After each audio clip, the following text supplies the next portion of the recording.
In 1941, Nazi forces stormed into a Russian palace and committed what many call the greatest art theft in human history. They dismantled an entire room made of 6 tons of amber, gold, and precious gems, worth over $500 million today.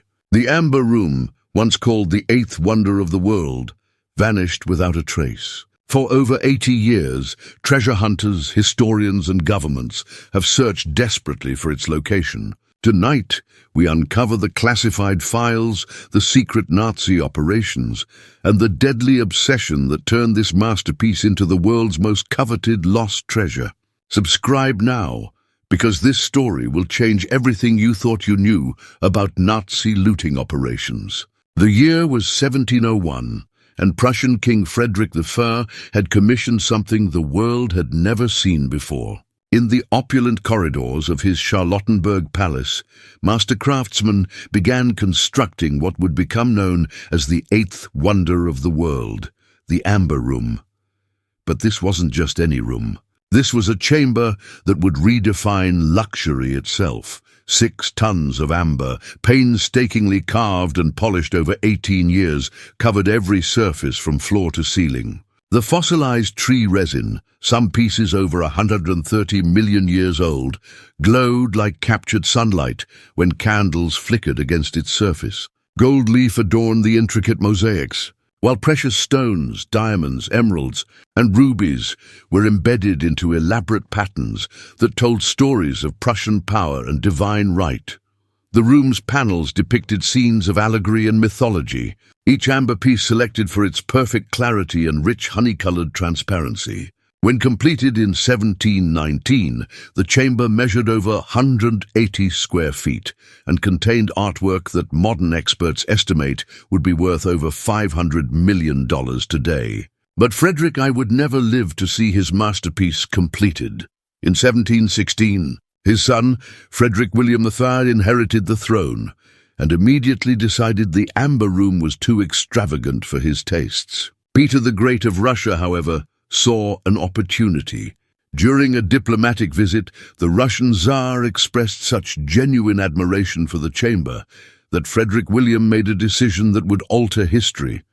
He gifted the entire room to Russia as a symbol of Prussian-Russian alliance against their common enemy, Sweden. The dismantling process took months. Each amber panel was carefully removed, wrapped in silk, and transported across treacherous roads to St. Petersburg. Russian craftsmen, working under the direction of Italian architect Bartolomeo Francesco Rastrelli, spent years reassembling the room in Catherine Palace, about 15 miles south of St. Petersburg. But they didn't just reconstruct it, they enhanced it. Additional amber panels were commissioned, expanding the room to over 590 square feet. 4 massive Florentine mosaics, made from precious and semi-precious stones, were integrated into the amber walls. The room became the centerpiece of Catherine Palace, where Russian royalty entertained foreign dignitaries and held court. Visitors described entering the chamber as stepping inside a jewel box, where every surface seemed to glow within a fire. For over 2 centuries, the Amber Room remained the crown jewel of Russian imperial collections. Emperors and empresses held audiences beneath its golden glow. Napoleon himself, during his disastrous 1812 invasion, reportedly stood speechless before its beauty, though he was ultimately forced to retreat before he could claim it as spoils of war. The room survived the Russian Revolution of 1917, was carefully maintained through the early Soviet period, and seemed destined to endure as an eternal testament to European craftsmanship. Tour guides would tell visitors that the amber walls contained the souls of ancient forests, preserved for eternity in golden resin. But as the 1930s drew to a close, a new threat emerged from the West. Adolf Hitler's Nazi regime had begun developing what they called Ahnenerbe, an organization dedicated to proving Aryan superiority through archaeological and cultural acquisition. They believed that great art belonged to the superior race, and they had their eyes on the greatest prizes in Europe. By June 1941, Nazi forces had compiled detailed inventories of cultural treasures throughout Eastern Europe. Among their most coveted targets was a single room in a palace outside Leningrad, a room that contained more wealth per square foot than almost anywhere else on Earth. The Nazis were coming for the Amber Room, and they had a plan that would make it disappear forever. June 22, 1941. At 3:15 a.m., over 3 million Axis troops launched the largest military invasion in human history. Operation Barbarossa had begun, and with it came a secret directive that few historians have ever fully understood. Sonderauftrag Linz, Special Task Linz. While the world focused on Hitler's military objectives, a shadow operation was already in motion to systematically loot Europe's greatest cultural treasures. Leading this cultural plunder was Reichsmarshal Hermann Göring, a man whose appetite for stolen art was matched only by his strategic cunning. But Göring wasn't working alone. SS Oberfuhrer Wolfram Sievers had assembled a team of art historians, archaeologists, and soldiers specifically trained in rapid cultural acquisition. They called themselves the Kunstschutz, Art Protection Unit, though protection was the last thing on their minds. As German panzer divisions raced toward Leningrad, a specialized convoy followed closely behind. These weren't ordinary soldiers. They were craftsmen, art experts and engineers equipped with custom-built tools designed for one purpose: the complete dismantling and transportation of irreplaceable cultural artifacts. Among their primary targets was Catherine Palace and its legendary Amber Room. By September 1941, Leningrad was under siege. The city's residents faced starvation, bombardment, and one of the most brutal blockades in military history. But inside Catherine Palace, Soviet curators faced an impossible decision. They had received evacuation orders, but the Amber Room presented a unique challenge that no one had anticipated. Unlike paintings or sculptures that could be rolled up or crated, the Amber Room was integrated into the palace's very architecture. The amber panels, some now over 200 years old, had become incredibly fragile. Any attempt to remove them quickly would likely result in irreparable damage. The Soviet conservators worked frantically, trying to devise a method of preservation. Their first attempt was desperate. They tried to hide the room behind thin wallpaper and false walls. For weeks, workers carefully applied layer after layer of wallpaper over the amber panels, hoping the Germans would mistake the chamber for an ordinary sitting room. It was a plan born of desperation, and it was doomed to fail. On September 14, 1941, German forces overran the palace. SS Oberfuhrer Sievers himself led the team that discovered the Amber Room. According to classified German documents that wouldn't surface until decades later, Sievers immediately recognized what they had found. The wallpaper deception lasted exactly 17 minutes. What happened next was a masterclass in organized theft. The German team included Bernhard von Tischowitz, an art historian who had spent years studying the Amber Room's construction. Working with surgical precision, his team began the most audacious art heist in human history. They documented every panel, every mosaic, every decorative element before carefully removing each piece. The dismantling took 27 days. Each amber panel was wrapped in specially designed protective materials, catalogued and loaded onto trucks. The 4 Florentine mosaics, each weighing over 500 pounds, required custom-built transport cases. German efficiency turned cultural destruction into an art form. But here's where the story takes a disturbing turn. The Germans weren't just stealing the Amber Room. They were documenting their theft with photographic precision. Newly discovered archives show that every step of the dismantling was photographed from multiple angles. These weren't the actions of common looters. This was systematic cultural eradication, planned and executed with the same precision as their military campaigns. By October 15, 1941, the last truck convoy left Catherine Palace. 27 crates containing the complete Amber Room disappeared into the Nazi logistics network. German records indicate the convoy's destination, Königsberg Castle in East Prussia, where the room would be reassembled and displayed as proof of German cultural superiority. But those same records would soon reveal something terrifying. This wasn't the end of the Amber Room's journey. It was only the beginning of a mystery that would consume lives for the next 80 years. Königsberg Castle, October 1941. The ancient fortress that had once housed Prussian kings now served as the perfect showcase for Nazi cultural supremacy. Dr. Alfred Rode, the castle's director and a loyal Nazi party member, personally oversaw the Amber Room's reconstruction in the castle's south wing. For nearly 3 years, visitors from across the Reich marveled at what German propaganda called the return of German heritage to German soil. But Dr. Rode harbored a secret that would haunt investigators for decades. Recently declassified Gestapo files reveal that Rode had been in secret communication with Berlin about the Amber Room's ultimate disposition. The room displayed in Königsberg wasn't meant to be permanent. It was a way station in a much larger plan. By 1944, the tide of war had turned catastrophically against Germany. Soviet forces were advancing westward, and Königsberg found itself directly in their path. SS Oberführer Erich Koch, the brutal Gauleiter of East Prussia, received direct orders from Hitler's inner circle. All cultural treasures of significant Reich value were to be evacuated immediately. The Amber Room topped that list.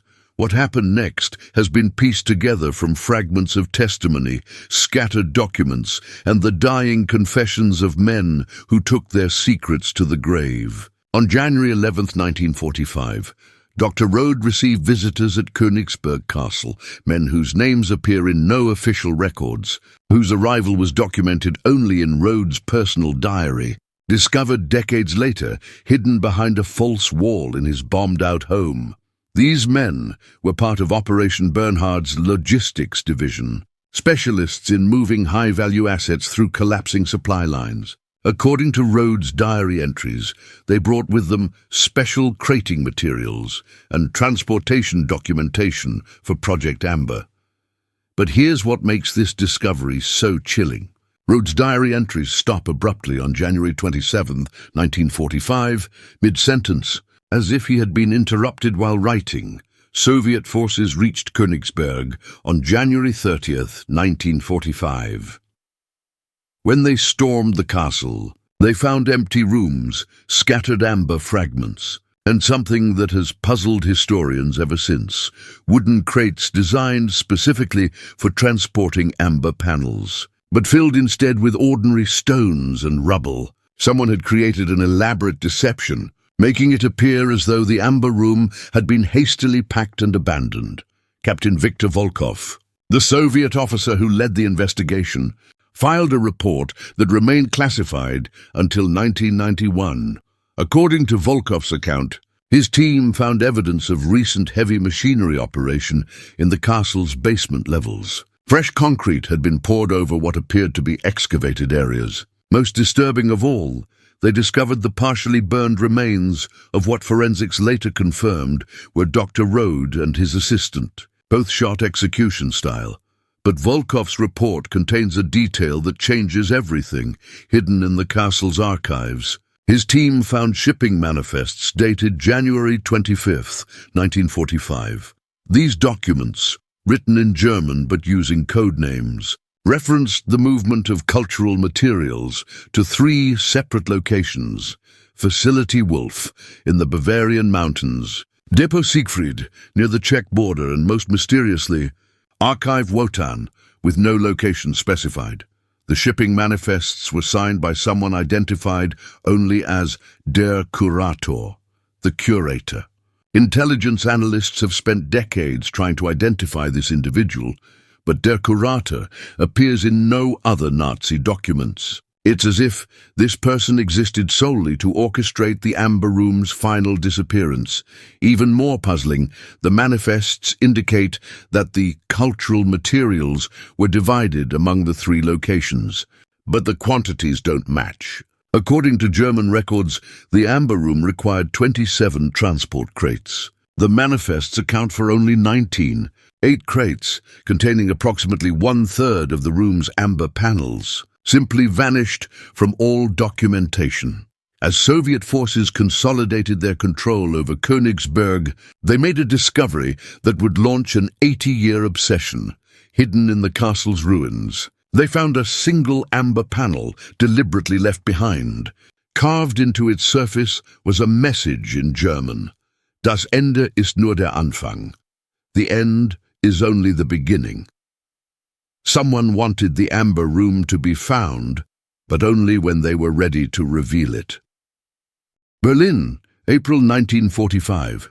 As Allied bombs reduced the Reich Chancellery to rubble, a man carrying a leather briefcase walked calmly through the chaos. SS intelligence reports, discovered in 2003 during renovations of a Berlin subway station, identify him only as Der Kurator, the same signature found on the Königsberg shipping manifests. But this wasn't just any Nazi fleeing the collapsing regime. This was the architect of the most sophisticated art concealment operation in history. The briefcase contained what Allied intelligence would later call the Amber Protocols, a master plan for hiding Nazi treasures that went far beyond simple burial or storage. According to decrypted fragments of these documents, Der Kurator had spent 2 years developing a network of hiding places designed to survive not just the war's end, but decades of searching. The Amber Room wasn't hidden. It was strategically positioned for future retrieval. CIA files, declassified under the Nazi War Crimes Disclosure Act, revealed that American intelligence had been tracking Der Kurator since 1943. Agent Robert Morrison, working undercover in Nazi art circles, had identified him as a figure of unusual influence, possibly coordinating cultural assets for post-war Nazi operations. But Morrison's reports contain a disturbing detail. Der Kurator appeared to have advanced knowledge of Germany's defeat and was planning accordingly. The 3 facilities mentioned in the Königsberg manifests, Wolf, Siegfried and Wotan, weren't random hiding spots. They were part of a sophisticated network designed by someone who understood that the war was lost, but believed the Nazi cause would eventually resurface. Each location was chosen for specific geological and strategic advantages that would make detection nearly impossible. Even with advanced technology, Facility Wolf was located in the Berchtesgaden Alps, specifically in a network of natural caves that had been secretly expanded by Organisation Todt workers throughout 1944. Local residents reported mysterious nighttime construction activities, but German records indicate the area was cleared under the pretext of Alpine fortification projects. What makes this location particularly sinister is its proximity to Hitler's Eagle's Nest, suggesting the Amber Room's concealment was personally authorized at the highest levels of Nazi leadership. Depot Siegfried, near the Czech border, presented a different approach entirely. Rather than underground concealment, intelligence suggests it was hidden in plain sight within a functioning monastery. Brother Klaus Hartmann, a Benedictine monk who survived until 1978, left a detailed confession before his death. According to Hartmann's testimony, SS officers approached the monastery in early 1945, offering protection from Soviet forces in exchange for temporary storage of religious artifacts relocated from Eastern territories. The monks, desperate to survive the war's final months, agreed. But Hartmann's confession reveals the horrifying truth. The religious artifacts included amber panels disguised as altarpieces and religious decorations. For months, the monks unknowingly celebrated Mass, surrounded by fragments of the world's most valuable stolen treasure. When American forces liberated the area in May 1945, they found a functioning monastery with no apparent Nazi connections, but it's Archive Wotan that presents the greatest mystery. Unlike the other 2 locations, no geographical references to Wotan have ever been discovered. Intelligence analysts believe it may not be a place at all, but rather a person, specifically Der Kurator himself. Evidence suggests that the most valuable portions of the Amber Room never left his personal possession. Heinrich Müller, former head of the Gestapo, provided testimony during secret debriefings before his own disappearance in 1945. According to Müller, Der Kurator had developed what he called generational storage, hiding treasures with instructions for retrieval that could span decades. The plan required absolute loyalty from a small network of individuals who would pass the secret through carefully selected bloodlines. This wasn't just theft. It was a long-term strategy for Nazi resurgence, funded by stolen cultural treasures. But in 1979, something happened that changed everything. A deathbed confession in Argentina, a mysterious map drawn in amber dust, and a revelation that would send treasure hunters racing toward the most dangerous discovery of their lives. Buenos Aires, October 12, 1979. In a private hospital room overlooking the Rio de la Plata, a man calling himself Heinrich Weber lay dying of lung cancer. For 34 years, he had lived quietly as a watchmaker in Argentina's German expatriate community. But as morphine loosened his tongue, Weber began speaking about amber panels, Nazi gold, and a secret that had consumed his life since 1945. The nurse attending him, Maria Santos, initially dismissed his rambling as drug-induced hallucinations. But Weber's stories contained details that no delirious man should know. Specific measurements of amber panels, the exact weight of Florentine mosaics, and most disturbing of all, the real name of Der Kurator, SS Standartenführer Edmund Gettmann, a man who officially died in Berlin during the final Soviet assault, Maria Santos. Herself, the daughter of Holocaust survivors, recognized the significance of what she was hearing. She began secretly recording Weber's confessions on a small cassette recorder, capturing over 14 hours of testimony before his death on October 19th. These recordings wouldn't surface publicly until 1995, when Santos finally overcame her fear of retaliation and contacted the Simon Wiesenthal Center. Weber's confession revealed that he had been part of Gettmann's inner circle, one of only 7 men who knew the complete Amber Room dispersal plan.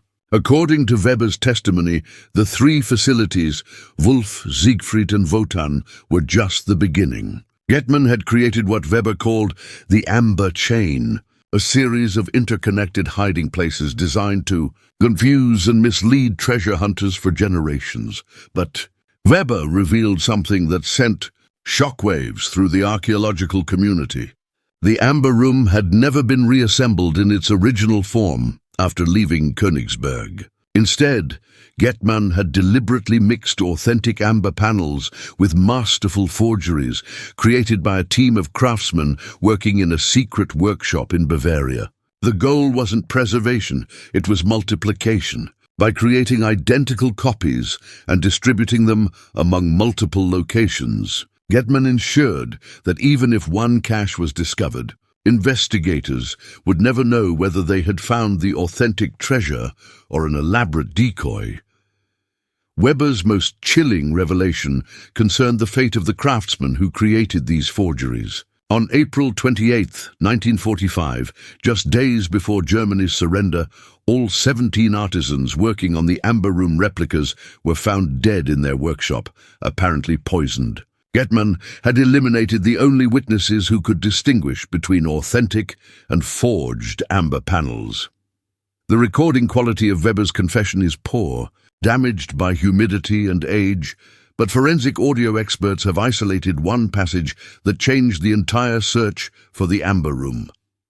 In a moment of lucidity, Weber provided specific coordinates: 37 degrees, 15 minutes north, 13 degrees, 42 minutes east, beneath the shepherd's stone, where Persephone weeps amber tears. These coordinates point to a location in Sicily, specifically near Mount Etna. But Weber's poetic reference to Persephone weeping amber tears initially baffled researchers. It wasn't until 1987 that classical scholar Dr. Elena Rossetti connected the clue to an ancient Greek myth about Persephone's tears crystallizing into amber. The reference pointed to a specific geological formation, natural amber deposits created by ancient volcanic activity. Weber's confession also revealed the existence of what he called the Amber Testament, a detailed map created by Getman showing not just the locations of hidden panels, but also the specific order in which they must be discovered. According to Weber, finding the caches in the wrong sequence would trigger destruction mechanisms designed to preserve Nazi secrets at any cost. But Weber died before revealing the most crucial detail, the identity of Getman's successor. Before his death, he managed only to whisper a single word that Maria Santos barely caught on her recorder: Enkelin, granddaughter. Somewhere in the world, a woman carried the complete secret of the Amber Room's location, and according to Weber's final terrifying warning, she had been trained since childhood to continue her grandfather's work. Waiting for the right moment to claim the world's greatest treasure, the hunt for the Amber Room was about to become deadlier than anyone imagined. Vienna, March 15, 1995. Dr. Ingrid Hoffmann sat in the archives of the Austrian National Library, carefully examining Heinrich Weber's confession tapes when she made a discovery that would consume the remainder of her life. As one of Europe's leading experts on Nazi art looting, Hoffmann had been hired by the German government to investigate Weber's claims. But as she listened to the dying man's words, she realized she wasn't just researching history. She was uncovering a story that was still unfolding. Weber's reference to Enkelin, granddaughter, had haunted investigators for 16 years.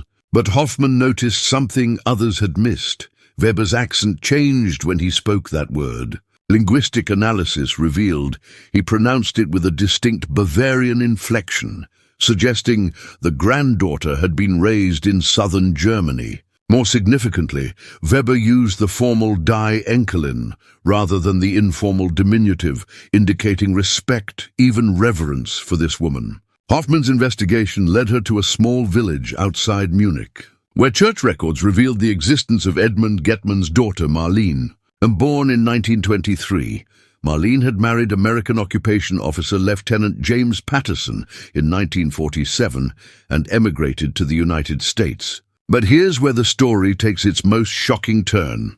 Marlene Patterson had given birth to a daughter in 1948, a daughter who would grow up knowing nothing of her grandfather's Nazi past. That daughter was Dr. Elizabeth Patterson Mueller, who by 1995 had become one of America's most respected art historians, specializing in Eastern European cultural treasures. The irony was staggering.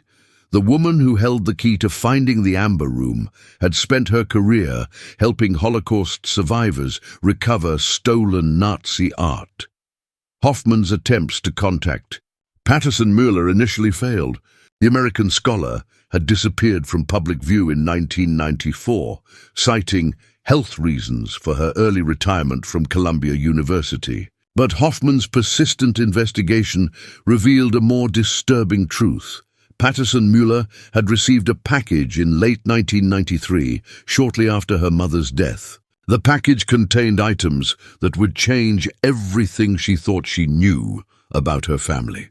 According to shipping records discovered by Hoffmann, the package had been sent by a law firm in Zurich, a firm that had been holding it in trust since 1947, with instructions to deliver it only upon Marlene's death. Inside were photographs of the original Amber Room, detailed architectural drawings, and most importantly, a letter written in Edmund Getman's own hand, explaining his granddaughter's inheritance and the terrible responsibility that came with it. Getman's letter, portions of which Hoffmann eventually obtained through sources she never publicly identified, revealed the full scope of his plan. The Amber Room hadn't just been hidden, it had been weaponized. Each cache contained not just amber panels, but evidence of war crimes, lists of Nazi collaborators, and financial records that could destroy prominent families across Europe and the Americas. Getman had created the ultimate insurance policy,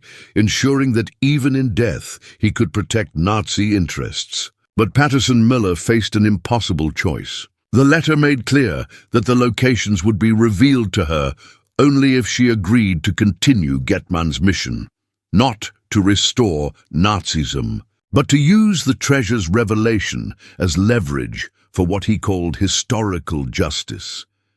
In Getman's twisted worldview, the Amber Room's discovery would prove German cultural superiority and justify Nazi actions as necessary preservation of European heritage. Patterson Müller's response revealed her character in ways that even Hoffman couldn't have predicted. Rather than claiming her inheritance or exposing the secret, she made a decision that embodied both courage and terrible moral complexity. In December 1994, she traveled to Germany and began systematically visiting the locations referenced in Weber's confession, not to claim the treasure, but to ensure it could never be found. Hoffman's investigation uncovered evidence that Patterson Müller had spent months locating and destroying the access points to Getman's caches. At Facility Wolf in Bavaria, local geological surveys showed evidence of controlled explosions in early 1995,